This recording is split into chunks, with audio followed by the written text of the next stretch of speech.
Hi, എല്ലാവർക്കും സുഖമാണല്ലോ. ഇന്നൊരു ഈവനിങ് സ്നാക്സ് ആയിട്ടും അതുപോലെ തന്നെ ബ്രേക്ക്ഫാസ്റ്റ് ആയിട്ടൊക്കെ കുട്ടികൾക്ക് കൊടുക്കാൻ പറ്റിയ ഒരു അടിപൊളി റെസിപ്പി ആയിട്ടാണ് വന്നിട്ടുള്ളത്.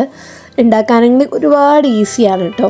വെറും ബ്രെഡും പാലുണ്ടെങ്കിൽ നമുക്ക് എളുപ്പത്തിൽ ഉണ്ടാക്കിയെടുക്കാം. കുട്ടികൾക്ക് വേഗം തന്നെ സെർവ് ചെയ്യാവുന്നതുമാണ്. ഗസ്റ്റൊക്കെ വരികയാണെങ്കിൽ അവർക്ക് കൊടുക്കാൻ പറ്റിയ ഒരു അടിപൊളി റെസിപ്പിയാണ് കേട്ടോ ഇത്.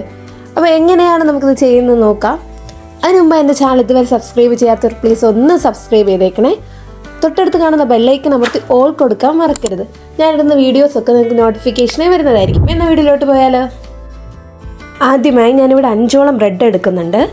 ഞാൻ ഗോതമ്പ് ബ്രെഡാണ് കേട്ടോ എടുത്തിട്ടുള്ളത്. നിങ്ങൾക്ക് മൈദയിലുള്ള ബ്രെഡാണുള്ളതെങ്കിൽ അതെടുത്താലും മതിയാകും. ഇനി ഈ കാണുന്നത് പോലെ നമുക്ക് ബ്രെഡിൻ്റെ സൈഡൊക്കെ ഒന്ന് കട്ട് ചെയ്തെടുക്കാം. ശേഷം അതിനെ 4 പാർട്ടായിട്ട് നമുക്ക് മുറിച്ചെടുക്കാം. നിങ്ങൾക്കിപ്പോൾ 5 അല്ല, ഒത്തിരി വേണമെന്നുണ്ടെങ്കിൽ അളവ് കൂട്ടിയെടുക്കാവുന്നതാണ്. ഞാനിപ്പോൾ ഇത്ര മാത്രമേ എടുക്കുന്നുള്ളൂ. ഈ കാണുന്ന പോലെ നമുക്ക് സ്ക്വയറായിട്ടൊന്ന് കട്ട് ചെയ്തെടുക്കാം.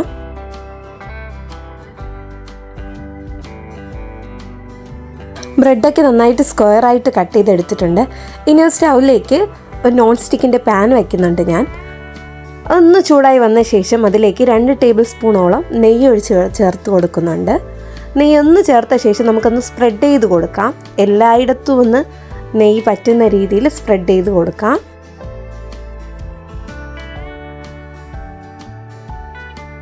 നെയ്യൊക്കെ നന്നായിട്ട് നമ്മുടെ പാനിൽ സ്പ്രെഡ് ആയിട്ടുണ്ട്. ഇനി ഇതിലേക്ക് നമ്മൾ നേരത്തെ കട്ട് ചെയ്ത് വെച്ചിട്ടുള്ള ബ്രെഡ് ഓരോന്നോരോന്നായിട്ട് അതിന് പുറത്തായിട്ട് വെച്ച് കൊടുക്കാം. ബ്രെഡ് കൂടുതൽ എടുക്കുന്നുണ്ടെങ്കിൽ നെയ്യുടെ അളവും കൂട്ടി കൊടുക്കണം കേട്ടോ. എങ്കിൽ അത്യാവശ്യം നന്നായിട്ട് അത് മുരിഞ്ഞ് വരുന്ന രീതിക്കുള്ള നെയ്യ് അതിൽ വേണം. സോ ഇതൊന്ന് നന്നായിട്ടൊന്ന് മുരിഞ്ഞ് വരുന്നവരെ നമുക്കൊന്ന് വെയിറ്റ് ചെയ്യാം.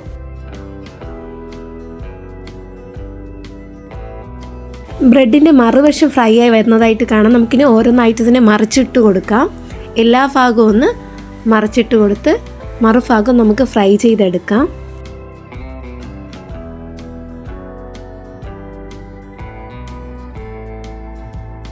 ബ്രെഡ് 2 ഭാഗവും നന്നായിട്ട് ഫ്രൈ ആയിട്ട് വന്നിട്ടുണ്ട്. ഈ ഒരു കളറിന് വേണം എടുക്കേണ്ടത്. ഗോൾഡൻ ബ്രൗൺ നിറമാകുന്നത് വരെ നമുക്കതിനെ ഫ്രൈ ചെയ്തെടുക്കണം കേട്ടോ.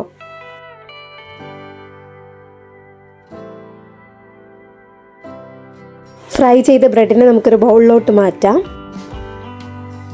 അടുത്തതായിട്ട് ഞാനൊരു പാത്രം സ്റ്റൗവിലേക്ക് വെച്ചിട്ടുണ്ട്. അതിലേക്ക് ഒരു 200 ml പാല് ചേർത്ത് കൊടുക്കുന്നുണ്ട്. നിങ്ങൾ ബ്രെഡ് എടുക്കുന്നതിൻ്റെ അളവിനനുസരിച്ചിട്ട് വേണം പാലെടുക്കേണ്ടത്. ബ്രെഡ് കൂടുതൽ എടുക്കുകയാണെങ്കിൽ പാല് നമുക്ക് കൂട്ടിയെടുക്കാവുന്നതാണ്. ഇനി ഇതിലേക്ക് 1 ടേബിൾ സ്പൂണോളം പഞ്ചസാര ചേർത്ത് കൊടുക്കുന്നുണ്ട്. പഞ്ചസാരയുടെ അളവ് നിങ്ങളുടെ ആവശ്യത്തിനനുസരിച്ച് കൂട്ടിയും കുറയ്ക്കുകയൊക്കെ ചെയ്യാം. അടുത്തതായി ഇതിലേക്ക് 2 ടേബിൾ സ്പൂണോളം മിൽക്ക് മെയ്ഡ് കൂടി ചേർത്ത് കൊടുത്ത് ഇളക്കി കൊടുക്കുന്നുണ്ട്. മിൽക്ക് മെയ്ഡ് ഓപ്ഷണലാണ്. അതുണ്ടെങ്കിൽ മിൽക്ക് മെയ്ഡ് ചേർത്ത് കൊടുക്കാം, ഇല്ലെങ്കിൽ പാൽപ്പൊടി എടുത്താലും മതിയാവും. മിൽക്ക് മെയ്ഡ് എല്ലായിടത്തും ഒന്ന് മിക്സ് ചെയ്തെടുക്കാം. നമുക്ക് സ്പൂണ് കൊണ്ട് നന്നായിട്ട് മിക്സ് ചെയ്ത് കൊടുക്കാം. ഈ സമയം നമ്മുടെ സ്റ്റൗവിൻ്റെ ഫ്ലെയിം ഒന്ന് ലോ ഫ്ലെയിമിൽ വയ്ക്കുക. പെട്ടെന്ന് തിളച്ചു പോകാനും ചാൻസ് ഉണ്ട്. അതുകൊണ്ട് ഇത് തിളയ്ക്കാനായിട്ട് പാടില്ല. പാലൊന്ന് ചൂടായി വന്നോട്ടെ. ആ സമയം നമുക്കൊരു കൂട്ട് തയ്യാറാക്കിയെടുക്കാം. ഇതിനായിട്ട് 2 ടേബിൾ സ്പൂണോളം പാല് ചേർത്ത് കൊടുക്കുന്നുണ്ട്.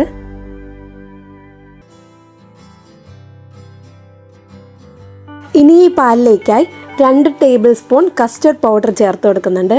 കസ്റ്റർഡ് പൗഡർ ഞാനിവിടെ പിസ്തയുടെ ഫ്ലേവറാണ് എടുത്തിട്ടുള്ളത്. നിങ്ങളുടെ കയ്യിൽ വാനിലയാണോ എന്താണോ കിട്ടുന്നത് അതെടുത്താലും മതിയാവും. നമ്മുടെ അടുത്തുള്ള മാർക്കറ്റിലൊക്കെ ഇത് അവൈലബിൾ ആണ്. ഇതില്ലാത്തത് കൊണ്ട് ഉണ്ടാക്കാതിരിക്കേണ്ട. ഇത് ഈസി ആയിട്ട് നമുക്കിത് കിട്ടുന്ന ഒരു ഐറ്റമാണ് കേട്ടോ. ഇത് നമുക്ക് നന്നായിട്ടൊന്ന് മിക്സ് ചെയ്തെടുക്കാം. കട്ടയൊക്കെ ഒന്ന് മാറ്റി സ്പൂണിട്ട് മിക്സ് ചെയ്തെടുക്കാം. ഇപ്പോൾ ഏകദേശം നന്നായിട്ട് മിക്സ് ആയിട്ടുണ്ട്.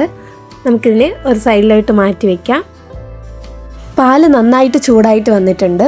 ഇനി ഇതിലേക്ക് നമ്മൾ നേരത്തെ എടുത്ത് വെച്ചിട്ടുള്ള ആ കസ്റ്റർഡ് പൗഡറിൻ്റെ മിശ്രിതം നമുക്ക് ഇതിലേക്ക് ഒഴിച്ചു കൊടുക്കാം. ഒഴിച്ചു കൊടുത്ത ശേഷം നമുക്ക് നന്നായിട്ടൊന്ന് കൈ എടുക്കാതെ സ്പൂൺ ഉപയോഗിച്ചൊന്ന് മിക്സ് ചെയ്ത് കൊടുക്കാം.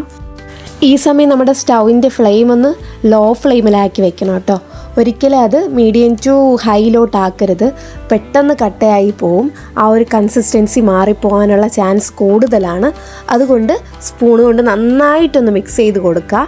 ഇത് എത്ര നേരമാണോ ഇത് മിക്സായി വരാനെടുക്കുന്നത് ആ സമയത്തിനനുസരിച്ച് നമുക്കിത് മിക്സ് ചെയ്ത് കൊടുത്തുകൊണ്ടേയിരിക്കാം.